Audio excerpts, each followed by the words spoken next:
Translation and purport by His Divine Grace, A.C. Bhaktivinoda Swami Prabhupada. With this attitude, Parisiddha became a great saint, and when he entered the forest and saw the blazing forest fire, he took this opportunity to burn his body in the fire.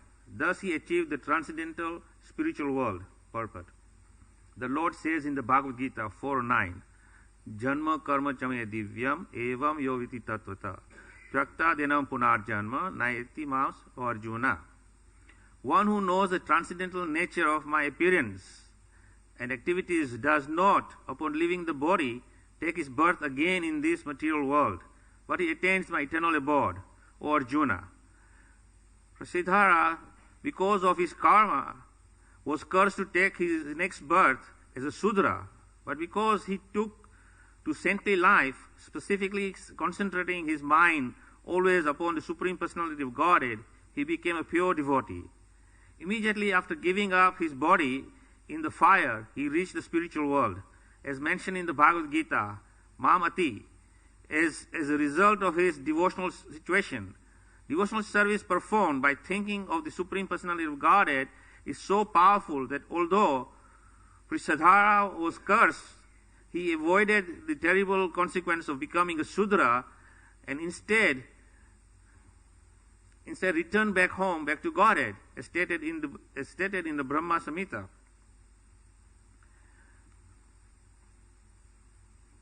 Yastva indra gopam atharthavenandram atho aho swakarma bandhandu anu. It's very difficult for me to read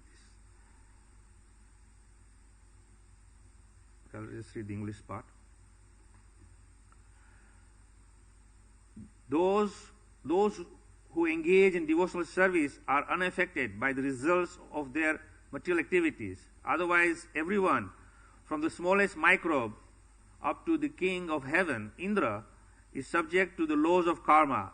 A pure devotee, being always engaged in the service of the Lord, is exempted from these laws. So we just go back to the other three verses, which were not, doesn't have purport, but still has significance. The text 10. When the hero Prasadhara was thus cursed by his spiritual master, he accepted the curse with folded hands. Then, having controlled his senses, he took the vows of brahmacharya, which was approved by the great sages. Thereafter, Prasadhara gained relief from all responsibilities, became peaceful in the mind, and established control over all the senses. Being unaffected by the material condition, being pleased with whatever was available by the grace of the Lord to maintain the body and soul together, and being equal towards everyone, he gave full attention to the Supreme Personality of Godhead, Vasudeva, who is the transcendental super soul, free from material contamination. Thus, Parisradha, fully satisfied in pure knowledge, always keeping his mind on the Supreme Personality of Godhead, achieved the pure devotional service to the Lord and began traveling all over the world without affection for material activities, as if he were deaf, dumb, and blind. Om Jnana Trimindandasya Jnananjana Salakaya Chakshusmritam Yana Tasmai Sri Guruve Namaha Vanchakalpa Trubhyascha Kripa Sindhu Vyacha Patitanam Pavnebhyo Vaishnavyo Namo Namaha. Jai Sri Krishna Chaitanya Prabhu Nityananda Sri Advaita Gadadhar Sivasadi Gaur Bhakta Vrinda. Hare Krishna Krishna Krishna Hare Hare, Hare Rama Rama Rama Hare Hare. So of course this chapter is entitled The Dynasty of the Manu. So of course there is mentioned the whole lineage of Manu and his descendants. And sometimes when we read this section where it's just mentioned that Manu had 10 sons, and then he had so many sons, and then they had so many sons, and different names are given, we wonder what is so significant about knowing all this. But this is, of course, is historical facts given. That is not something fictional or something created by some person out of his imagination. It's a facts. And of course, within that dynasty of Manu, all were great Prajapatis. They were there created by the order of the Lord, so that the world can be filled with persons, so that they get opportunity to come out of this bondage of birth, death, old age, and disease. Of course, as we all know from scriptural understanding, specifically Bhagavad Gita, that only in the human body can you actually come to the platform of understanding the Supreme Lord. Athato Brahma Jignasha is meant for those who have come to that platform where they can actually inquire about the Supreme Lord. So here, of course, one of the sons, Parishada, was cursed by his spiritual master. And why was he cursed? Of course, as we have heard and read the previous verses, we know the story as it goes, that he was very much given responsibility to protect cows. So, of course, in the evening, he would go out there with his sword, and he would be in attentive to the protection of the cows. And by mistake, he killed the cow unknowingly. Of course, he was very much into protecting the cows. He had no intention of killing a cow. But he mistook the cow for the tiger, and therefore he killed it. But nonetheless, it is a mistake, it's a sin. And therefore he was cursed to become a Sudra. And because he was knowledged, he knew exactly what to do. As we have read in the 10th verse, we say, when the spiritual master cursed him, he, with folded arms, he accepted that curse without any reservation. And it was considered as a boon, as a blessing. Sometimes we see in our own experience that we have our spiritual masters, and we are very much, in a service mood and surrendered mood, up to the point when the spiritual master gets angry due to some mistake we have performed. And of course, he doesn't curse you, but he chastises you. And what does that chastisement mean to us? It hurts, it pains, and to the point that we have animosity towards the spiritual master. And sometimes we even leave the shelter of the spiritual master. But here we can see that those who are in proper knowledge, properly situated, they accept whatever comes their way as the grace of the Lord. In our own situation, we find sometimes that many times executing devotional service, we have sometimes wonderful experiences, and other times we go through many upheavals. And then someone would question that how comes this is happening to us? Whereas Krishna says in the Bhagavad Gita, in the 18th chapter, Sarva dharma parijata mamekam saranam vraja aham tam sarva papebhyo, that you surrender unto me and I'll free you from all kinds of difficulties. So here we are, surrendering to the Supreme Lord, but we are having so many difficulties. Why are these difficulties arising? These difficulties are there not because the Supreme Lord thinks that, okay, this living entity has surrendered unto me, let me play with him. Just like, we see the cat has caught hold of a mouse, and before it devours the mouse, it plays with it for a while.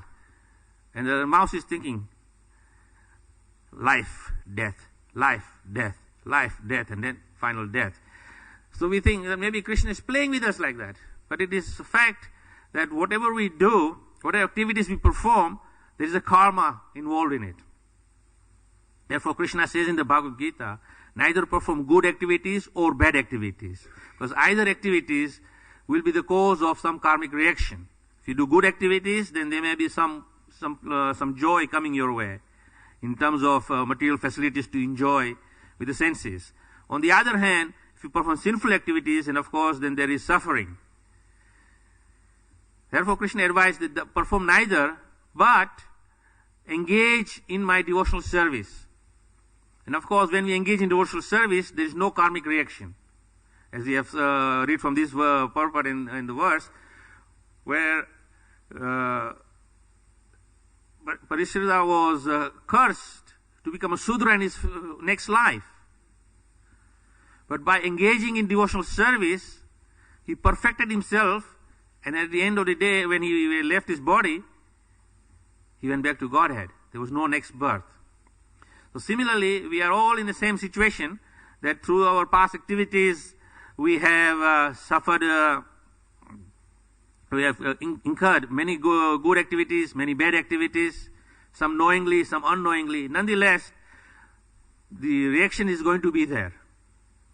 Therefore, when we take to devotional service, in the process of devotional service, Krishna, being very kind upon us, he burns away all our karmic reactions. And sometimes there is an onslaught of suffering which comes to us.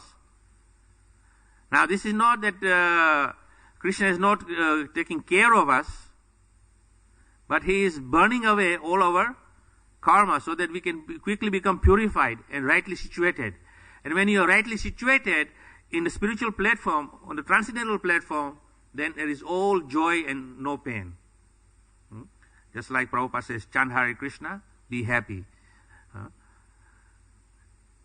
And in the spiritual process, there is no suffering, only happiness and ananda. But when we are situated on that platform, now we look at the great saintly persons who have fully dedicated their lives, even though they are fully surrendered to the Supreme Lord and they are pure at heart, still they have to suffer somewhat. But their suffering may not be due to their past activities, but their suffering is due to being compassionate to the living entity. Like Prabhupada said one time, that now that you have come to Krishna consciousness, you have to be very mindful that you do not commit any sinful activities, because that will be cause of my suffering.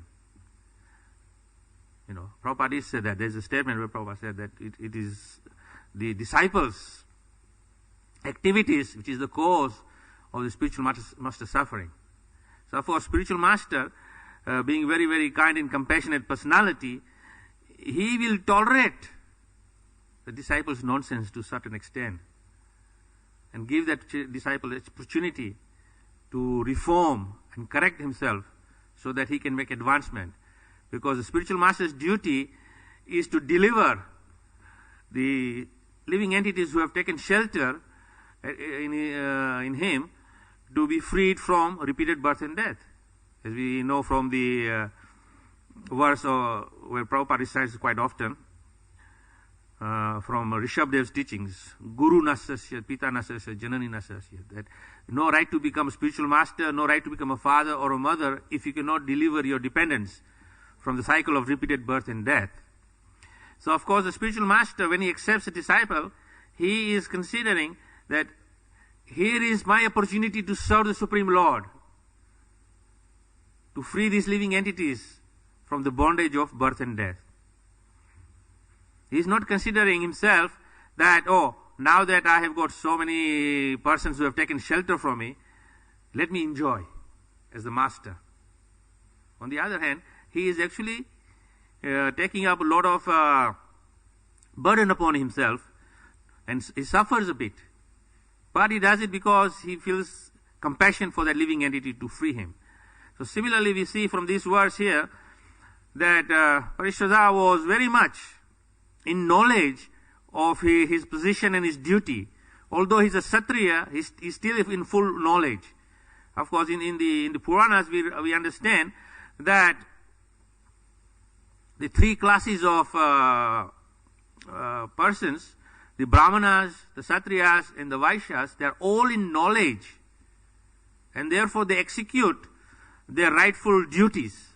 And because you are performing your duties according to your Varna and Ashram, you are doing perfect service.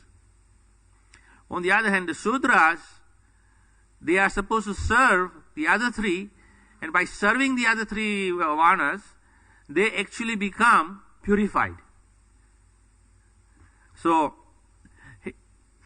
the point is that they are all in knowledge. And when you are in knowledge, then you have to put that knowledge into practice. As devotees, we also come across the scriptures, we also come across this knowledge, and what is our duty. But we sometimes forget what is our actual duty, and we neglect our duty. And therefore, we suffer in the material world due to different material sense desires, to try to fulfill the senses and have material attachments. And all these things are cause of bondage. As we read from this purport, what he said that Parikshit, after understanding his position, he renounced everything and he went into the forest and he started traveling all over the world without having any affection for anything material. He's completely freed. And therefore, he can fully absorb himself in the devotional principles. He can fully absorb in the service of the Lord. And therefore, he doesn't have any attraction for the material world. And because he's freed from material things, therefore he is placed in a proper situation where he is actually taking pleasure in serving the Lord. And therefore, he is quite rightly situated. And at the appropriate time, when he saw, as we see here, that he did not die of old age, he did not die of some disease, but he saw the blazing forest fire, and he took this opportunity that it is the time for me to surrender my body so that I am freed from this bondage. And he willingly went to the forest fire and gave up his body, thinking of the Supreme Lord. And therefore, Prabhupada is citing this verse from Bhagavad Gita, Janma Karma Chamaya Divyam, that anybody who remembers Krishna or his activities would surely come to me, go back to Godhead. So in the same way, he was thinking about the Supreme Lord, he entered the blazing fire, gave up his body without any attachment, and he went back to Godhead. Now on the other hand, we are in a similar position that we have been privileged of this transcendental knowledge that simply by serving the Supreme Lord, we can go back to Godhead. But how much attentive are we in our devotional process?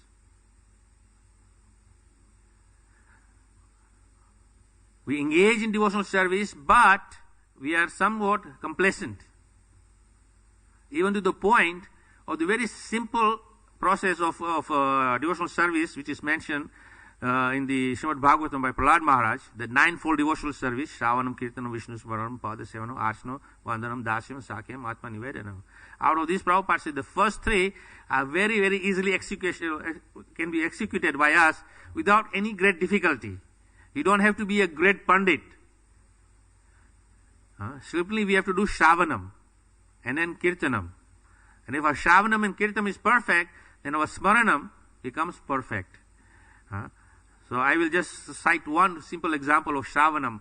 What is our Shravanam? How attentive we are. Please forgive me that I'm not critical of anyone sitting in this room here, but while I was chanting Jaya Radha Madhava, and towards the end, I was chanting Prabhupada's name, and I was saying Jai Prabhupada, Jaya Prabhupada, Jaya Prabhupada, Jaya Prabhupada. And the response was Jaya Prabhupada, Jaya Prabhupada, Jaya Prabhupada, Srila Prabhupada. Now what I said was completely different from what you said. In other words, what you perceived was completely different from what I said. And therefore, I would conclude from that you are on automatic pilot. Because we all know, when we are chanting the Lord's names and or glorifying Prabhupada and chanting Srila Prabhupada's glorious name, Jai Prabhupada, it becomes an automatic imprint in the mind. And when the kirtan leader begins to chant, Jaya Prabhupada, Jaya Prabhupada, Jaya Prabhupada, Jaya Prabhupada, automatically we get into the mode, Jaya Prabhupada, Jaya Prabhupada, Jaya Prabhupada, Jaya Srila Prabhupada. Of course, it's nice that we are giving Prabhupada the honorific title Srila Prabhupada. But the point is that the Shravanam is somewhat faulty. And therefore, we are not executing our devotional process of Smaranam has become faulty, because what you hear, what you speak, that gives. So, just a simple point of how attentive we are in our process of Shravanam is very much faulty. And therefore, we have to be mindful that we are very careful of our Shravanam, the principle of Shravanam, hearing, because hearing is the first and foremost principle to engage in devotional service. If your Shravanam is perfect, then Kirtanam becomes perfect. What is Kirtanam? Not just chanting the holy name, but repeating the message of Krishna. So if you have heard the message of Krishna perfectly, then you recite it perfectly. And therefore your recitation is perfect, your hearing is perfect, your remembrance will be perfect. And therefore you yourself will become perfectly situated by engaging in the principle of Shravanam, Kirtanam, Vishnu Smaranam. And the persons who are beneficiary of your speaking will also become perfect because they are hearing perfectly. But if there is a fault in our hearing, then everything becomes spoiled. And therefore, we are not making advancement in our spiritual life. Especially, we don't have to become a great pandits to become fully engaged in devotional service. Because by the mercy of Lord Chaitanya Mahaprabhu, he has said that simply by chanting the holy name of the Lord, we can become perfect. Just adhering to the chanting. Now, Bhaktivinoda Thakur has added an 11th offense to be mindful of in the 10 offenses against the holy name. He's saying the 11th one is that it is also an offense to be inattentive while chanting the holy name of the Lord. Now, we have heard this many times, and say these speakers are speaking the same thing over and over, but there is no need to manufacture something new, because what is there and what is said is perfect.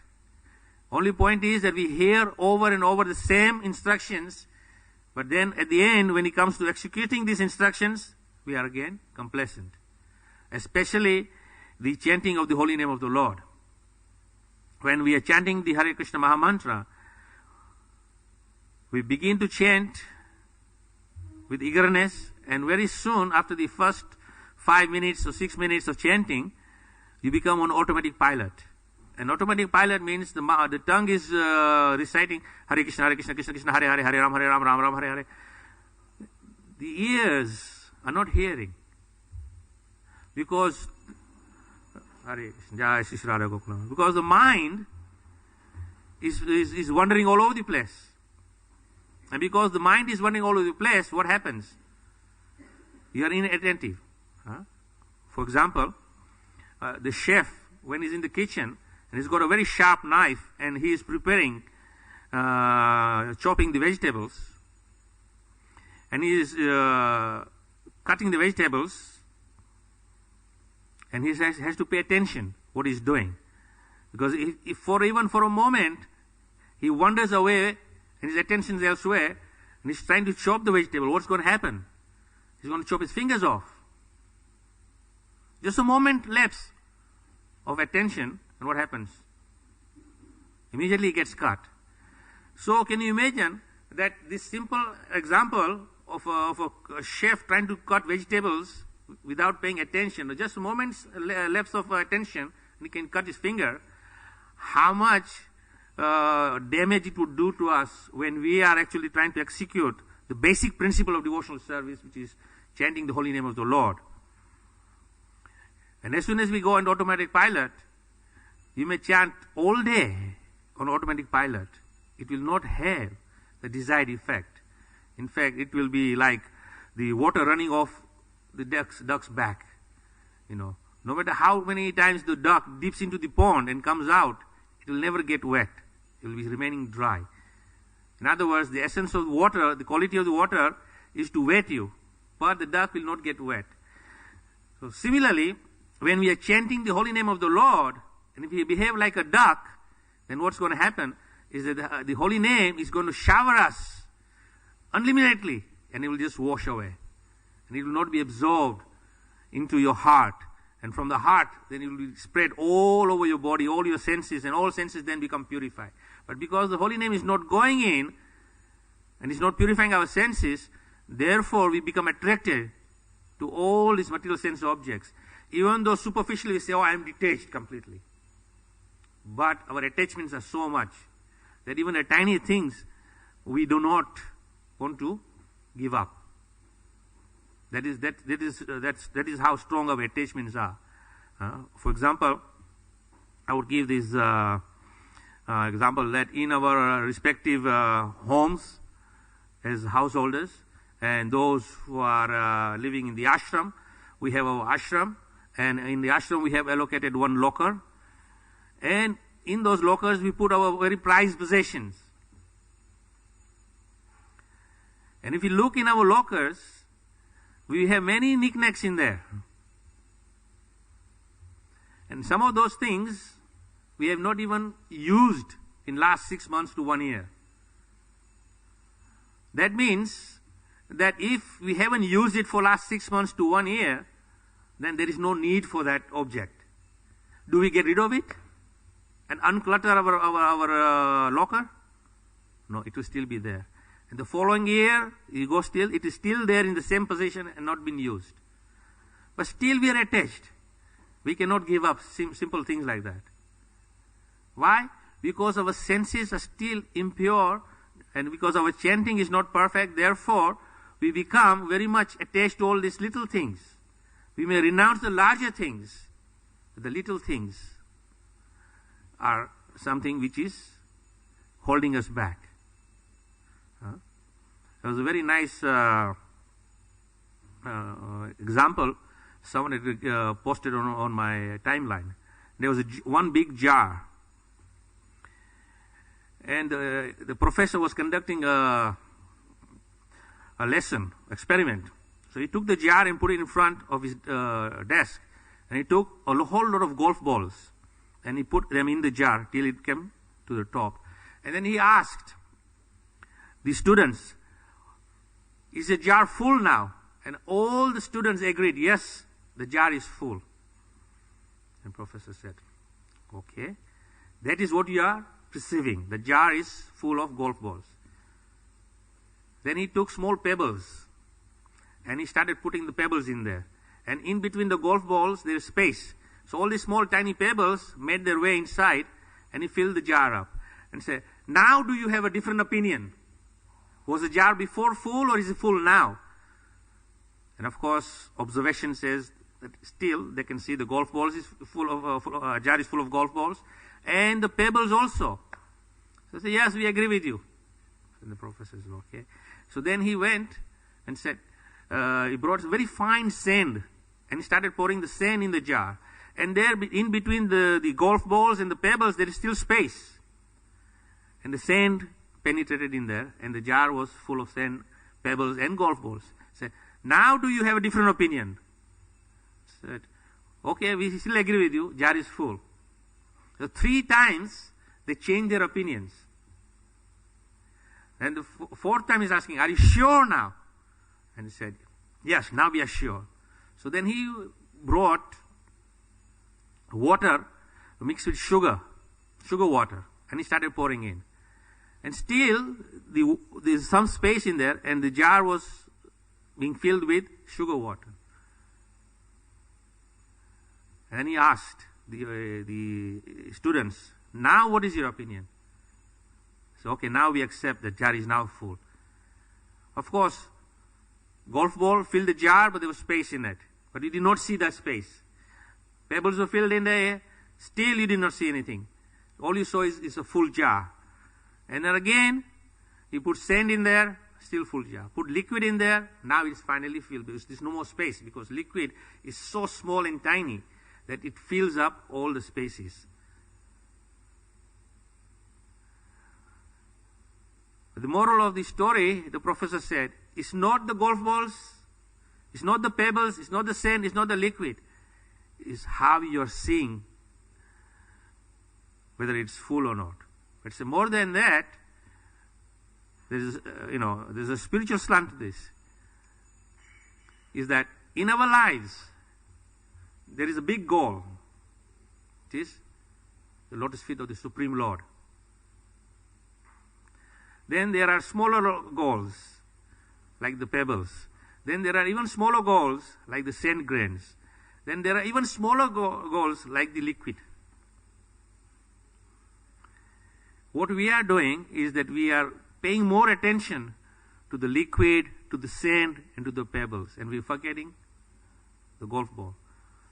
Because when the jar is full of all these things, you don't see the golf balls. All you see is sand which is on the outside, and the liquid which is binding the sand. You can't see the goalposts. So in other words, we know our goal. Our goal, and the topmost goal, and the highest goal, it is to achieve the lotus feet of the Supreme Lord. And that is our only goal. But we neglect that, and we try with all these smaller goals and all these smaller attachments. And all these smaller attachments may not seem very, very significant. But nonetheless, it is what's holding us back in going forward in our spiritual progress. And therefore, even after so many years of practicing Krishna consciousness, we do not feel that transcendental bliss. We still have an attraction and attachment for mundane things. And thinking that maybe this is okay.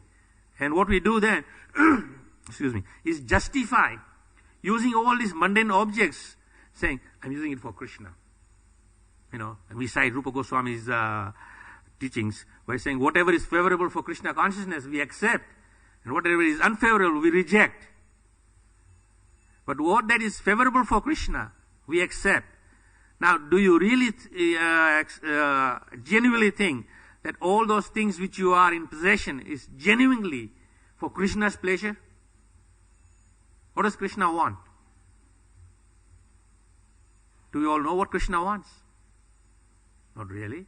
But Krishna says, indication in the Bhagavad Gita, that I am only interested in one aspect and only one aspect, is your devotion. That's all. Even like in the sloka we're saying, Patram Puspam Phalam Toyam, Yome Bhakta Prayachate. Whatever you offer me, it doesn't matter. It has to be Bhakta Prayachate. It must be with devotion. And Prabhupada translates that devotion means your love. What is your love? The feeling of giving without any expectation, simply for the pleasure of Krishna. In the mundane world, sometimes we try to please someone by giving some object of enjoyment. And when we give that object of enjoyment, the person who is the recipient will receive this and feel happy. And therefore you'll say, oh, I'm happy. But at the back of the mind you're thinking, now what is coming back in return? But of course with Krishna, it has to be given completely, without any expectation. We have to give everything for Krishna. But in the name of giving it to Krishna, we use Krishna as our object to enjoy ourselves. And therefore, we so much get caught up in our own little worlds of Krishna consciousness, which we think is Krishna consciousness. And therefore, we are not experiencing the pleasure and the bliss of transcendental love for Krishna. And most of the time, we don't even think of Krishna, although we think we are Krishna conscious. Of course, Prabhupada says very clearly, Krishna conscious means that you are conscious of Krishna at every moment. But we are not conscious of Krishna every moment.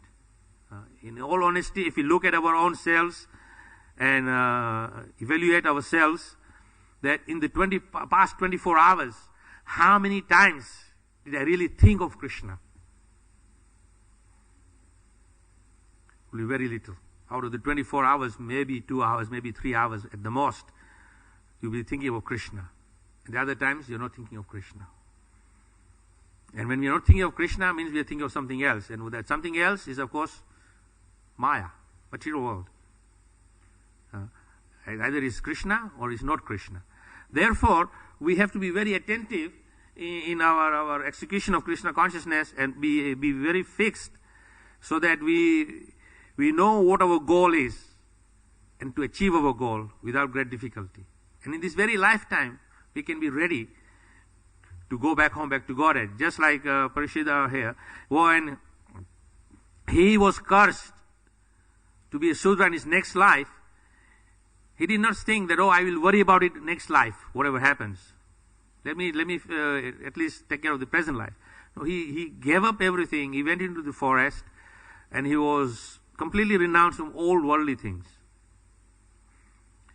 And because of that, when he saw that opportune moment in the forest fire, he was ready to give his body up. How many of us can think in those terms that if I get opportunity to give up my body right now, I'm ready? Because I know As soon as I give up this body, I'm going back home, back to Godhead. In theory, we know that by following devotional service, following the devotional path, executing devotional service, the end goal is that we go back home, back to Godhead. But here, it is very clearly mentioned that the only time we can actually go back home, back to Godhead is we can remember the Supreme Lord at the time of leaving our body. Our consciousness should be fixed in Krishna. And it is very difficult. I can tell you from my own experience that many times we visit some of our congregation devotees who are unfortunately in a very difficult disposition of some incurable disease, terminal disease, and the doctors have told them that they have very little time. So we go there and we sit down and we chant and we read Srimad Bhagavatam and try to give them that opportunity to remember Krishna. And sometimes they are in such a state in the hospital that because of the bodily disease condition, they are pumped with kind of anesthetics and morphines, and they are semi-conscious. And they're just lying there, but they cannot know what's going on around them.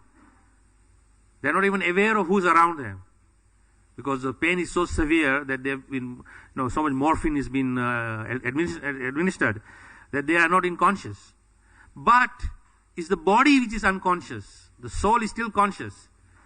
And the soul can hear the holy name. And therefore we go and spend time and chant. And other times we cannot be there all the time, so the family members are there. But sometimes even the family members cannot be there all the time. And of course nowadays we have modern equipment where you can put a CD player and press the button, which will keep playing over and over and over without stopping as long as there's power. And we hope that, the person when he leaves his body, he'll be hearing the transcendental sound vibration of the holy name. And of course, we generally recommend Prabhupada's chanting. And if you're fortunate enough, then you can leave your body by hearing Prabhupada chanting, even though you are not in a position to chant yourself. But very rarely that position comes. Not every one of us will get that opportunity. Although Krishna promises that if you are fully fixed in me, then I will come to you. And I know that one example was cited was that if you are conscious and fully surrendered to Krishna, then even though you yourself may not be in a position to remember Krishna, Krishna will enter your mind and He will make you remember Him. And therefore, Krishna will take you back home, back to Godhead, because He knows that all your life you were fully absorbed in the Supreme Lord. Although the physical body condition doesn't allow you to remember or chant at the time, but still Krishna will enter. Therefore, we should be executing our devotional practice in such a way that we are ready to leave this body remembering Krishna in any state, any age. Because of course, we all know that death is such a thing that it doesn't have a particular time scale, that it will come at a particular time and moment. It actually comes at the most unopportune moment at a time when you're least expecting it. And of course, when something comes where you're least expecting it, then you're not prepared. But if you are forewarned, then you may prepare. So anyway, the point is that we can learn from here how we should be fully absorbed in our Krishna conscious practice with due care and attention. That every time when we do something, we should be thinking, is this pleasing to the Supreme Lord? Is it in line with devotional service? Whatever activity you do, it has. And if you train your mind to think like that, then obviously slowly and steadily, it will become second nature of your thinking. Because just like, for example, a young child, when he begins to crawl and then all of a sudden he finds some strength in his little legs and hand, he stands up, wobbles a bit, but it through practice, it makes perfection. And then balancing, and then walking, and then running. And after that point, you don't have to consciously think. See, even now, when we are, say, injured somewhat, and your legs are not so strong enough, and we take help of a crouch, and we hold on to it and balance ourselves, you have to be very careful. But once we get healed, you discard those support and you walk without due care. You don't have to pay attention to whether you're going to fall off or not. It becomes second nature. So in other words, when we are training our mind, that whatever action we are performing, is this pleasing Krishna? Is this in line with devotion service? You keep training it. At some point, the mind will be so trained that it becomes second nature. And therefore, any activity you perform, which will be fully absorbed in Krishna consciousness and pleasing to the Supreme Lord. And therefore, you won't be caught up in the karmic reactions of coming back in this material world and taking another birth. But definitely we will go back home, back to Godhead. So it's 8:35. I'll stop here. If anybody has any comments, any questions.